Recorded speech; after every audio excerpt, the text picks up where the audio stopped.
Okay, well, welcome back. We just got done extolling the virtues of the movie Tombstone. That was leading up to the end of part one, and now we're going to go ahead and begin in part two. Mark, what do you have for us next? Well, the next thing we talked about social violence is just an introduction. Asocial violence tends to be violence done to those outside our tribe or who we don't think are human. Asocial violence comes in two main types: resource and process. Now, a resource predator wants something. Understand it by it's something that can be put into a wheelbarrow. Now, it's a different type of violence. Okay, if I have a mosquito on my arm, I'm not going to say, "Yo, mosquito, you don't know who you're messing with, dude. You best back off," and then I hit it. Yeah. Right? No. Asocial violence is very quick, very effective, and it is just flat out you kill without thinking. Robbery is a type of resource predation.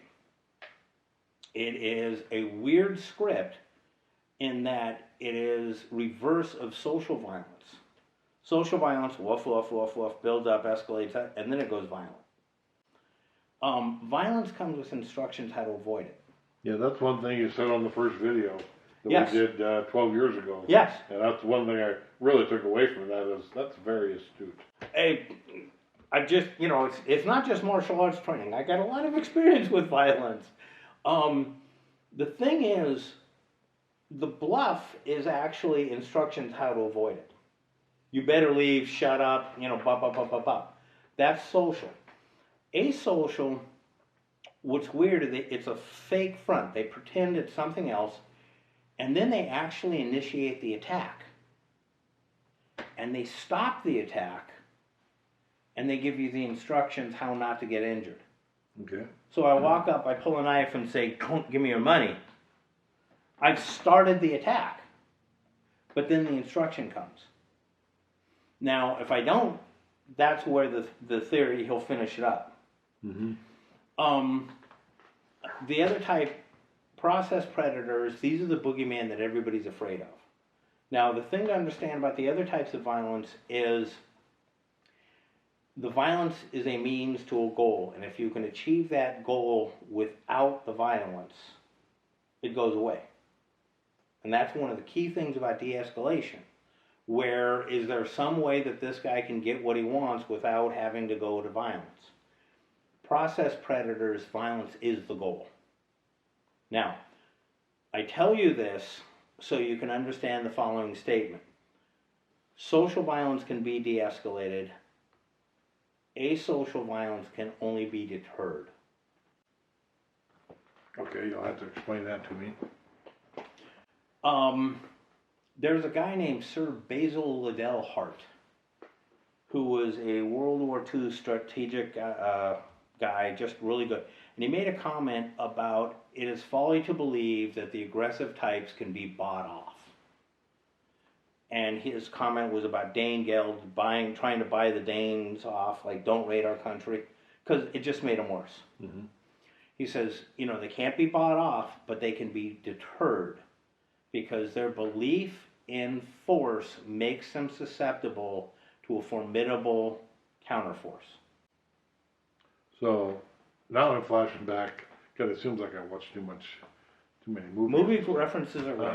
I'm flashing back to Vikings, the series. Yes. Where Ragnar Lothbrok, is raiding a country and right. They're trying to buy him off. Yes. And he takes all their gold and all their stuff, and then he wipes them out anyway. Yeah, exactly. So. That is exactly right. On the other hand, the guy who eventually stopped the Viking raids, you can see in the TV series Last Kingdom, and that was Alfred the Great. Okay. Right. And what he did is he built an army and a way to stop the Viking raiding, and they stopped raiding. Right. So the thing is, the de-escalation of talking to the guy down and seeing if you can find whatever goal he's working for, and you got to look for it. Right. You need to ask him, like, here's a chance. If it's nothing else, I'm listening. I'm willing to listen to you. Now, one of my favorite de-escalation tricks when I was working is I'd walk in, some guys, and it's like, okay, wait, partner, I want to help you. I really do, but I just got here. So I don't know what's going on. You got to go back from the beginning and explain to me what's happening. Now, that got him out of the emotional freak out. Mm-hmm. And it was a way to get what he wanted without going violent. Right? That's another type of way to de-escalate social violence. Asocial violence, the guy is using a different script. Mm-hmm. And that's where de-escalation doesn't work with asocial violence. Deterrence does. So when I go physically, not a good idea, pal. Right? That is how I can communicate to the person that violence is not going to work for him to achieve his goals. Okay? I was my wife needed drugs at pharmacy. So I come walking in, I look over, and there's a guy in a robbery spot. He's watching people. Okay, gotcha. Go in, get the drugs. I come walking out, and as I'm leaving, I check. He's still there. And I start walking along, and he starts following me. Well, I've never seen myself angry or on the clock, but I do remember thinking to myself, oh, hell no. And I flip the switch. Now, as I turn around, this guy is like a white-tailed deer going doing, doing, doing, right? He never got within 50 feet of me. Okay. The thing about it was he suddenly realized bad target selection because he suddenly saw, no, not a safe target. That's deterrent. And again, once you flip the switch, once you've got that mindset that you can do it, your body language changes, and it's not a bluff. And people go, oh, how do I do it? How do I do it? It's like, be ready to do it. All right. That brings us to what I call Peyton's 5+1. Now, Peyton Quinn came up with 5 rules, originally 4, but people kept on messing it up, so he had to expand it. 5 rules of what not to do. Mm-hmm. Okay. And that is, do not insult him, do not threaten him, do not challenge him, do not deny it's happening, and do give him a face-saving exit. Now, I added one more onto this, and that is, do not imperiously command. Imperiously, right? Go away. Okay. Right. That last one is especially important for women not to do. All right. So basically, these are things that will escalate social violence because it insults them, it challenges them, it threatens them. I mean, remember Nicole Dufresne? The woman's whose last word after getting mugged and the guy had pistol whipped her boyfriend? You got what you wanted. Why don't you leave us alone? What are you going to do now? Shoot us? Yeah, that's a challenge. Don't challenge the guy. Right. These are really important things to de-escalate. Okay, do not pretend that it's not happening, like, oh, he won't bother me, and walk past him. Those actually antagonize. So that is very important. Well, Rory pointed out, rightly so, that these do not de-escalate asocial violence. He was dead on that one. However, they also apply for dealing with asocial violence because what they will do is that they'll make it worse. Okay. So this, going back to the beginning, de-escalate yourself. So those rules, those 6 rules, do not threaten him or do not insult him. Okay? Making comments about his mother, never a good idea. Okay? Do not threaten him. Well, I'm going to call the police. Mm-hmm. Okay. Go ahead. Yeah. You know. Let's give them something to respond to. Yeah. I love that. Threaten him, don't challenge him. What are you going to do now? Right? These are things that, when we're adrenalized and in that part of our brain, that is the wrong message to send, right? And that's where, like, imperiously command, you will have to give, shall we say, firm orders. Mm-hmm. You just don't be a snot when you're doing it. And also, it's backing it up. And this is one of the problems that, we were discussing earlier off camera, I believe it was, or maybe it was with Josh, the idea of, oh, well, go shoot that man. No, this is not, you're not calling the cops in to clean the mess up for you.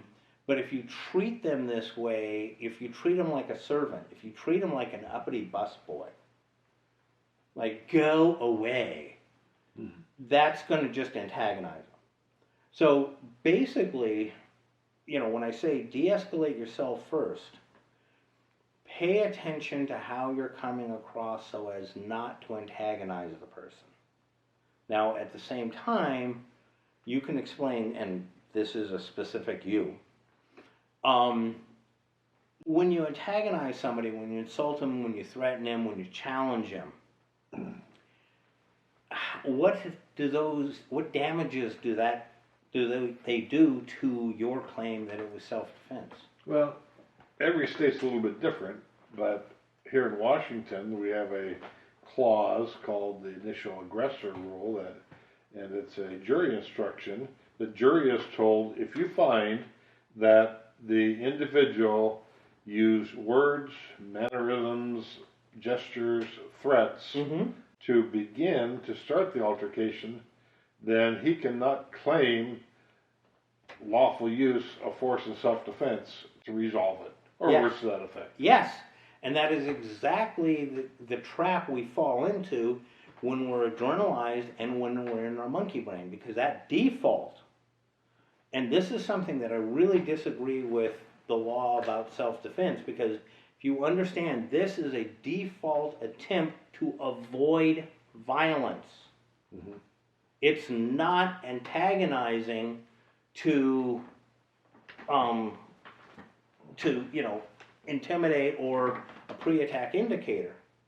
But the problem is people are led to believe it is.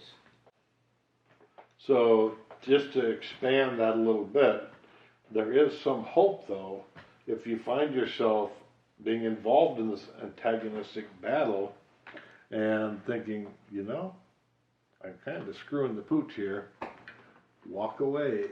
You can disengage. You can say, dude, I am very sorry. I am going to withdraw from this altercation, and then you leave. Yes. And you do it loudly so anybody else around can hear, so they're witnesses, and then you leave. Now, if he comes at you... That's another... He's gone off script. Yeah. Number one. Okay, but number two, what you just said is so full of yummy good information on this subject, because one of the problems about the monkey brain is it has to do it now. Right? We get so caught up that we forget that, you know what, we can withdraw. Yeah. We can apologize. A sincere apology. Right? I'm sorry. Right? And but the idea of trying to make a good faith effort to work it out is something that you can articulate that you did, and that you remain calm, reasonable, and you can explain how you tried to de-escalate it. You can explain how you tried to walk away, that you did apologize. All of these are articulatable facts about what you did trying to avoid the conflict.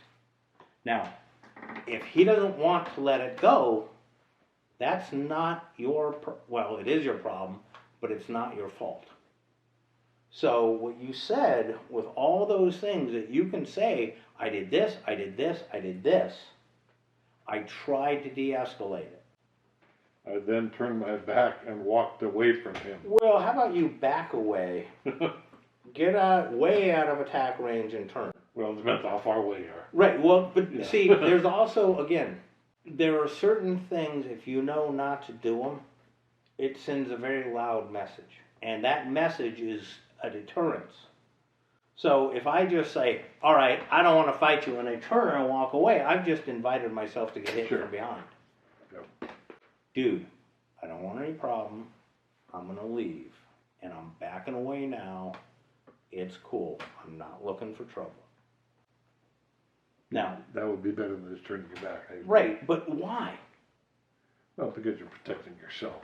against Yeah, that but guy. on so many levels. And But you're not opening up his predatory instinct to go after you. yes, and That's it. That's all I have. oh man, there's so much more. And you're again, you're right. You're way beyond right. It's not only that, but I am communicating, and all the people around me see that I'm trying to withdraw. I'm backing away. I'm not antagonizing him, and I've not challenged him. I've not threatened him. I've not insulted him. And honestly, if he decides to follow despite all that, think of these as off-ramps that I'm offering him. I'm giving him all these chances not to go down this road. You can get off this road. But if you insist on coming down this road and something bad happens to you, whose fault is it? Why don't we wrap this up? Okay. And again, the whole topic was diffusing volatile encounters, or words to that effect. Mm-hmm. Just 2 or 3 takeaways. One, I got as far as stay that distance. What do you call that? Attack range. Attack range from basically their eyebrows down to their feet. Stay that far away from them. Right. And by the way, you can break your adrenaline cycle by looking at the floor and measuring it. Okay, sure. Because we hyper-focus on the threat. So when you look at the ground, that gives you a chance to get into another part of your brain. And So it also might just give him a little, what's he doing measuring me up like this? yes. That Okay, is true. so next takeaway. Next takeaway is do not be so fixated on verbally solving the problem in one particular way that you don't see other options. Yeah, when you said, sincerely apologize, and it might mean that you have to eat some crow. And it might mean that you have to kind of tacitly admit that you were wrong, even though you weren't wrong. It sure as heck beats going to jail, going to court over some stupid-ass dog shit altercation. Yes, it saves you thousands and thousands of dollars. And the fact of the matter is, when you are in that part of your brain, your ego, your pride, right, limits your options. Breaking the grip of adrenaline and getting out of that part of your brain, really, why shouldn't you apologize? Yeah. You can think to yourself, sir, I am really sorry that you're such an idiot. Yeah. It's better actually to wait until you're around the corner. Yeah, but that's what you're thinking. Not No. Oh, okay. Not even, look, I'm really sincerely sorry. He goes away, and as I walk away, he's like, what an idiot. Right? Hold off on that thought, because that turns into nonverbal leakage. But yes, that is a sincere withdrawal. Another takeaway that I got from the conversation is have the ability to back up your not your bluff, so to speak. What am I talking Your about? ability. Your ability. So if you have to stare somebody down and says, listen, we don't want any trouble here, do we? Then I'm going to just blade slightly, and my right hand is going to kind of move back towards my hip. And if he's got any brains at all, he's going to say, dude, this guy just bladed and got his right hand by his hip. Maybe we don't want any trouble. Right. And I'm going to give him a face-saving exit, which is, look, I understand you're upset, but I think it would be better if we both just walked away from this. Mm-hmm. And with that, why don't we both walk away and go visit my bar downstairs? I like that idea. Okay, thank you, Mark. Thank you.